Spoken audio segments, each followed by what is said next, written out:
What's up? Dante here, Barstool Backstage with Riley Green. What's up, man? How are you, buddy? Thank you for making this happen. I know you're running the press junket right now, doing wind sprints over there in Artist Village here at Faster Horses Festival.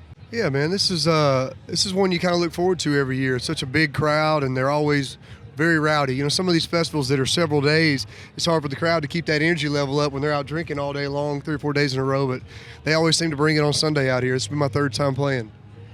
Michigan Speedway, you a race car guy?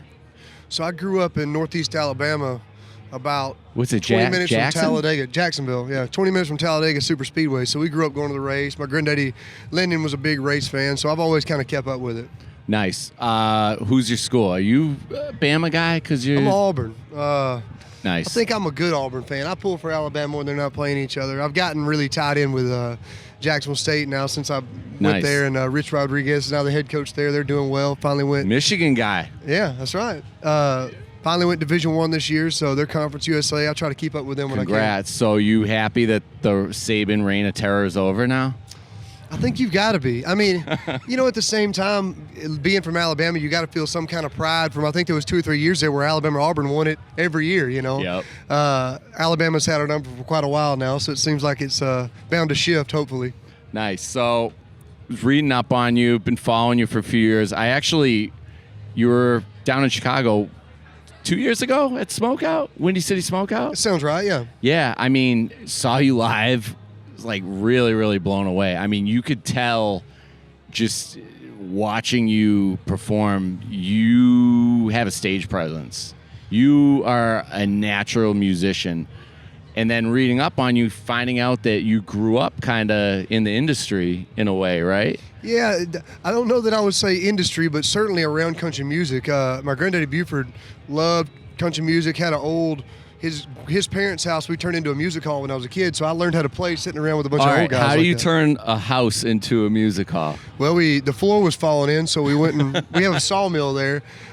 He decided to paint a big saw blade gold and put it on the wall, and we called it the Golden Saw Music Hall. And we just started meeting up every Friday and playing country songs, and people started to come watch, and it didn't cost anything to get in. The old ladies made snacks, and there was a break at 8 o'clock. Anybody that wanted to could sing, and it was a really cool thing to grow up around. You know, I took it for granted. I thought everybody did that kind of stuff. This is incredible. It was pretty cool. What, at that young of an age, who were some of your inspirations musically? Well, I grew up in the era of burnt CDs, so I listened to, I had a CD with Tupac on it, and then had Tim McGraw next to it. I had a sister that was 10 years older than me, so she was really into like Sublime and Weezer and that kind of stuff. I was always really drawn to like Leonard Skinner, the band, Marshall Tucker.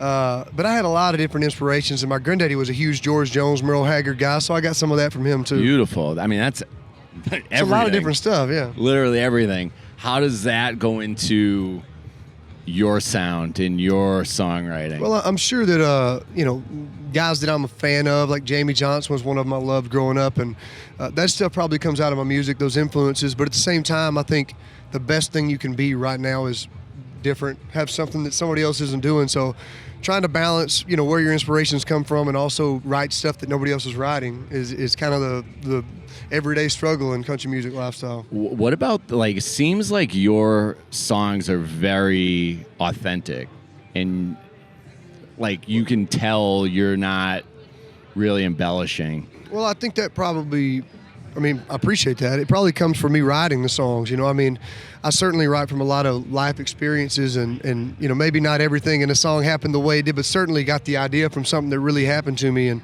I write about where I'm from and my family and kind of values I learned growing up, and I think I'm just fortunate a lot of people grew up the same way. What have you been working on lately when you're not touring all over the country? We've been touring pretty heavy this year. But I just have cut my next album. We just finished it up a few weeks ago, and we're looking at putting it out in the fall. So we'll have some brand new music coming in the next couple of months. So right around the corner. That's right. What's it called? Don't Mind If I Do. Nice. Yeah. Wow. What's the significance of that? It's a song I wrote that's on the album, a brand new song. I'm always really bad about playing stuff that's not out yet at shows. I like to see what the fans' reaction is. So I'm trying to be a little bit more reserved and save some of these songs so when the album comes out, it is a complete surprise. So I'm sure I'll play some of them, but some of these songs are really brand new and nobody's heard them at all. So beautiful. What can we expect from today's set? It's hot as hell out, man. Are you man, still? This is lovely weather for me. If you're from Alabama, yeah, this isn't hot at all. No, the crowd's going to be great. I mean, if y'all have been here a couple of days, y'all know, but it's just a really fun crowd to play in front of, and they really keep up with what's going on in country music, and they'll know every word to everything, and it'll be a good show. We're pumped, man. So you like being out in front of bigger the crowd, the better? At times. I mean, you know, we did a stadium tour with Luke Combs last year, and it's tough sometimes to reach the person in the very top row all the way in the back, you know, and there's a happy medium. I like a real intimate type show. I always kind of lean that way, but you can't beat the energy level at something like this. Dude, I'm pumped, man. I can't wait. We're getting the 2-minute warning. So we got the new album dropping. When does that come out, by the way? What's the date? I don't know if we've got a date or not. I'll say fall. Okay. Can't get in trouble for doing that. New album coming out this fall. Don't mind if I do. That's right. Love it, man. Thank you for stopping Appreciate by. it, man. Excited to see your show, bro. Thank you, buddy. Good Appreciate talking to it. y'all.